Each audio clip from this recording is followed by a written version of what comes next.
Video viral yang memperlihatkan seorang anak berdiri di depan tangga sebuah toko serba ada, bikin terenyuh netizen. Keterangan di video tersebut menyatakan bahwa bocah itu sedang menatap mainan yang ada di lantai 2 toko serba itu. Saat itu ibu hanya bisa menangis karena sudah berhenti dari kerja. Tidak bisa belikan apa yang Iman inginkan, tulis akun TikTok Hanana Haris. Pemilik akun bernama Ana Norzeha Metnor menambahkan, sejak itu dia berusaha menghindari mengunjungi toko semacam itu. Norzeha bersyukur putranya yang bernama Iman Syaifullah sangat mengerti kesusahan yang dialami ibunya.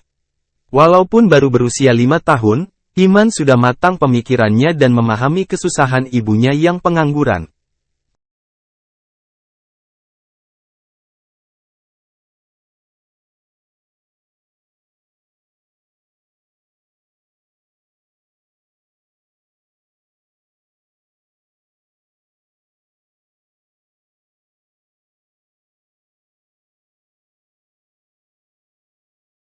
Download Tribun X sekarang, menghadirkan lokal menjadi Indonesia.